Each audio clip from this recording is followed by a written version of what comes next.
हाम्रो मोबाइलमा ओटिपी आइसकेको छ। त्यो ओटिपी यो बक्समा राखेर भेरिफाई ओटिपीमा ओके गर्नुहोला।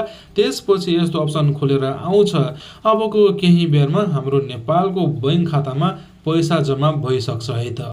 हेलो नमस्ते अनि हार्दिक स्वागत गर्न चाहन्छु तपाईहरु सबैलाई। यस युट्युब च्यानलमा रहेर इन्डो नेपाल रिमिटान्स सम्बन्धी यसभन्दा अगाडि पनि मैले थुप्रै भिडियोहरु बनाइसकेको थिएँ। मलाई चाहिँ यति थाहा थिएन है, धेरै जनाले यस्तो भिडियो खोज्नु भएको रहेछ, सिक्न खोज्नु भएको रहेछ भन्ने मलाई थाहा थिएन। म त इन्डियामा बस्न थालेको लामो समय भइसक्यो। मैले फाटोफुट्टा सुरुमा मात्रै ब्याङ्कमा गएर पठाएँ, नत्र भने चाहिँ मैले अनलाइनबाट पैसा पठाउँदै आइरहेको छु। अनि आफूले जानेको कुरा चाहिँ यसो एउटा भिडियो बनाउन त टाइम पास जस्तो लागि भनेर मैले एउटा भिडियो बनाएर चाहिँ युट्युबमा अपलोड गरेँ। तर धेरै जनाले त्यहाँ चाहिँ हेर्नु भयो, कमेन्ट गर्नुभयो, कल पनि आयो। त्यसपछि मलाई थाहा भयो धेरै जनाले चाहिँ यस्तो भिडियोहरु खोज्नु भएको रहेछ, जान्न खोज्नु भएको रहेछ भन्ने चाहिँ मलाई लाग्यो। यसबाट धेरै जनाले सिक्नु भयो होला, आफै पठाउनु भयो होला भन्ने पनि मलाई लागेको छ। मेरो एउटा अभियान पनि हो कि हामी इन्डियामा लामो समयदेखि काम गर्दै आइरहेका छौं भनेपछि आफ्नो पैसा आफै पठाउन, किन अरूलाई ठुलो मान्छे बनाउने, किन चाहिँ एक दिन छुट्टी गर्ने, ब्याङ्कमा जाने, लाइन लाग्ने, किन ठुलो चाहिँ त्यो झन्झट बेहोर्ने, हामीले चाहिँ आफ्नो पैसा चाहिँ आफै पठाउन भन्ने मेरो एउटा अभियान जस्तै हो। त्यसले गर्दाखेरि मैले जानेको सिकेको कुराहरु चाहिँ तपाईहरुलाई जानकारी दिँदै आइरहेको छु।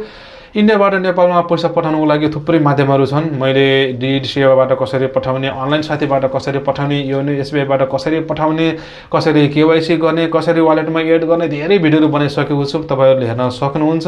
आज पनि अर्को भिडियो लिएर आइसकेको छु। धेरै तरिकाहरु छन् पठाउनको लागि। तपाईलाई जुन सजिलो, राम्रो, विश्वासिलो, छिटो लाग्छ त्यसैबाट गरे हुन्छ हैन। एउटैबाट गर्नुपर्छ भन्ने चाहिँ छैन। आज चाहिँ नेपालको जुनसुकै बैंक खातामा पनि हामीले पठाउन सकिन्छ भन्ने तपाईहरुले देखाउन खोजिरहेको छु। त्यस्तो खासै केही पनि नयाँ छैन, त्यही पुरानै हो, उस्तै हो तरिका। हामीले जुनबाट पठाए पनि नाम अलग सुनिन्छ। मैले योबाट पठाए, उसले त्योबाट पठायो भन्ने सुनिन्छ। त नाम फरक भए पनि लगभग उस्तै नै तरिका, थोरै मात्रै फरक हो। त्यसको सर्भिस कस्तो छ भन्ने कुराहरुमा फरक पर्ने कुरा हुन्छ। हामीले नेपालमा पैसा पठाइसकेपछि कति समयमा पाइन्छ भन्ने कुरा फरक हुन सक्छ, ढिलो चाँडोको कुराहरु हुन सक्छ। यति नै हो, त्यति धेरै खासै फरक छैन होला जस्तो लाग्छ मलाई चाहिँ। अर्को नयाँ एप आएको छ अहिले चाहिँ, सुविधा फाइनटेक भन्ने चाहिँ अर्को आएको छ। त्यसबाट चाहिँ मैले तपाईहरुलाई नेपालमा पैसा पठाएर देखाउन गइरहेको छु। अनि फेरि धेरै साथीहरुले सोच्दिरहने कुरा के हो भनेपछि केवाईसी कसरी गर्ने भन्ने हुन्छ। पठाउन त पठाउने, तर हाम्रो केवाईसी छैन भन्ने कुरा गर्नुहुन्छ। केवाईसी भनेको एकदमै सजिलो भाषामा भन्नु पर्दाखेरि हाम्रो आईडी बने जस्तै हो। तपाईले कुनै पनि माध्यमबाट एकपल्ट नेपालमा पैसा पठाउनु भइसकेको छ भने चाहिँ तपाईको आईडी बन्यो। त्यसपछि तपाईले ब्याङ्कमा गएर पठाए पनि, मोबाइलबाट अनलाइनबाट पठाए पनि भइ नै हाल्छ। तर सुरुमा तपाईले चाहिँ अनलाइनबाट चाहिँ त्यो गर्न पाउनुहुन्न। एकपल्ट तपाई नजिकैको जस्तो पैसा पठाउने एजेन्टहरु हुन्छन्, त्यसैगरी मुतुतमा गएर पनि तपाईले एकचोटी पैसा पठाउनु भयो भने चाहिँ तपाईको केवाईसी भयो। अनलाइनबाट चाहिँ हुँदैन। यो कुरामा ढुकाउनु होला। महत्त्वपूर्ण कुरा चाहिँ तपाईको सबभन्दा पहिला केवाईसी भएको हुनु पर्यो, इन्डियामा ब्याङ्क खाता भएको हुनु पर्यो। यति दुई चारवटा कुरा चाहिँ तपाईले अनिवार्य ख्याल गर्नुपर्ने हुन्छ।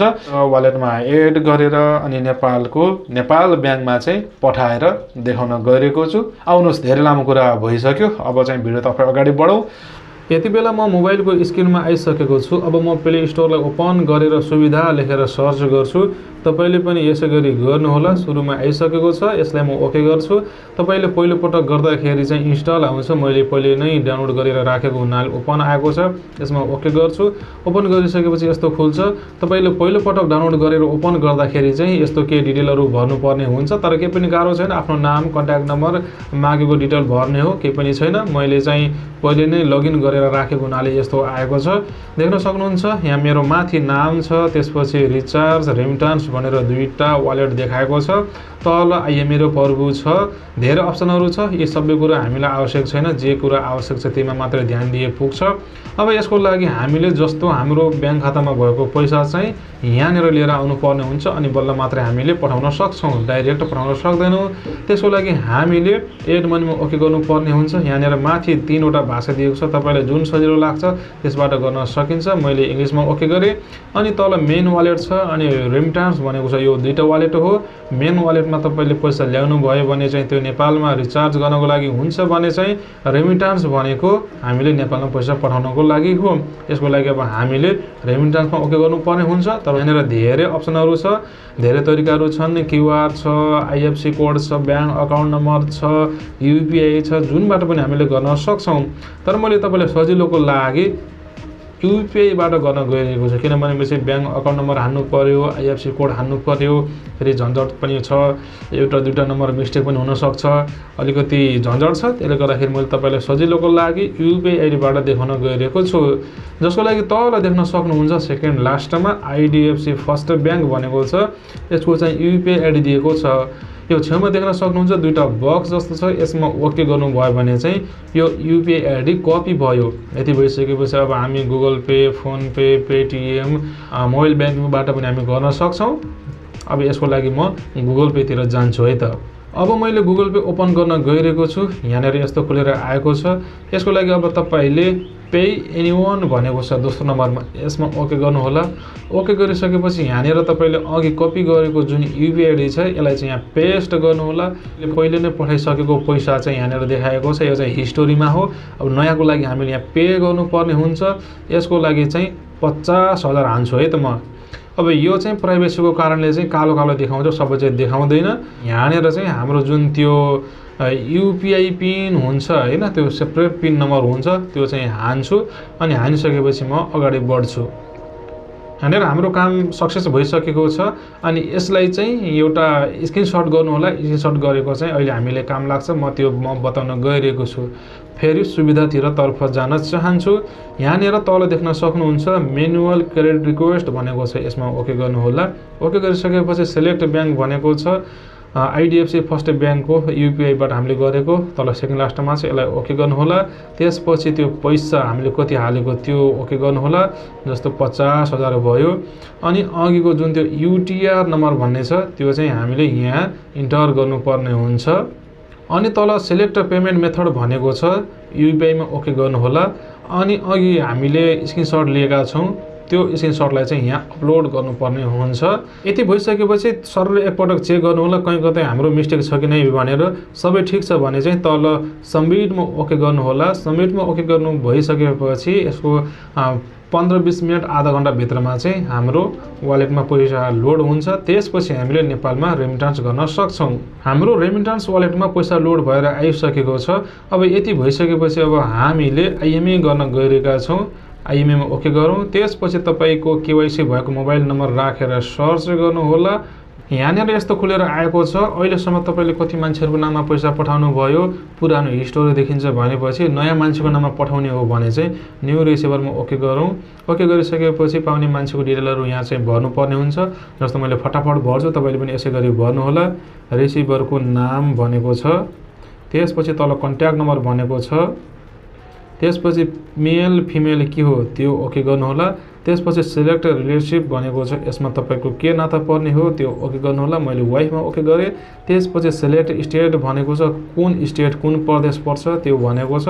मेरो चाहिँ लुम्बिनी प्रदेश पर्यो। त्यसपछि चाहिँ तल देख्न सक्नुहुन्छ सिलेक्ट डिस्ट्रिक्ट भनेको छ, कुन जिल्ला पर्यो, मेरो चाहिँ प्युठान पर्यो। त्यसपछि अब यहाँ कुन पालिका पर्यो, यहाँनिर चाहिँ सर्च गर्नुहोला आफ्नो कुन पालिका पर्छ।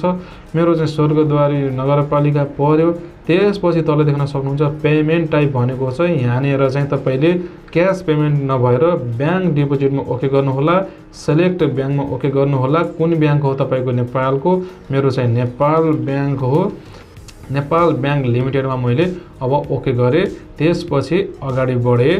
अनि यहाँनिर फेरि अर्को अप्सन आएको छ तल सेलेक्ट ब्याङ्क ब्रान्च भनेको छ। अब कुन जिल्लाको कुन ब्रान्च हो त्यो तपाईँको चाहिँ त्यो ओके गर्नुहोला। मेरो चाहिँ भिङ्री पर्छ, यसमा ओके गरेँ। त्यसपछि यहाँनिर अब ब्याङ्क अकाउन्ट नम्बर ओके गर्नुहोला। तपाईँको ब्याङ्क अकाउन्ट नम्बर यहाँ सबै हाल्नुहोला। त्यसपछि प्रपोज अफ ट्रान्जेक्सन भनेको छ, के को लागि पठाउन लागेको हो भन्ने हुन्छ। यो हामीलाई त्यति खासै आवश्यक छैन। फ्यामिली मेन्टेनेन्स भनेको छ, यसमा ओके गर्दै पुग्छ। अब यति भइसकेपछि सर र तलदेखि माथि हेर्नु होला। हाम्रो कहीँ कतै कुनै डिटेलहरू त छुटेको छैन, पैसा जस्तो कुरा हो होइन र। त्यसले गर्दाखेरि एकपल्ट सर र हेर्नु होला। सबै ठिक छ भने चाहिँ सेभमा ओके गर्नुहोस् है त। यति भइसकेपछि अब हामीले पैसा पठाउनु पर्ने हुन्छ। यो बक्समा टिक लगाउनु होला। त्यसपछि तल सेन्ड मनी भनेको छ, यसमा ओके गर्नु होला। हाम्रो मोबाइल नम्बरमा एउटा ओटिपी आउँछ, त्यो ओटिपी चाहिँ यहाँनिर हालेर भेरिफाई गर्नु होला। यहाँनिर यस्तो खुलेर आएको छ। अब यति भइसकेपछि हाम्रो नेपालमा पैसा तुरुन्तै अहिले पुगेको छैन, केही समय लाग्न सक्छ। यहाँ जस्तो तल देख्न सक्नुहुन्छ पेड भनेको छ। पेड अथवा पोस्ट भइसकेपछि हाम्रो नेपालको खातामा पैसा पुगेको हुन्छ। यसरी हामीले इन्डियाबाट नेपालमा सजिलै पैसा पठाउन सक्छौँ। आजको भिडियो यति नै। के कस्तो लाग्यो आफ्नो कमेन्ट गर्न भने नभुल्नुहोला। अन्य भिडियोमा हाम्रो भेट हुने नै छ, हेर्दै गर्नुहोला। हवस् त, नमस्ते है त।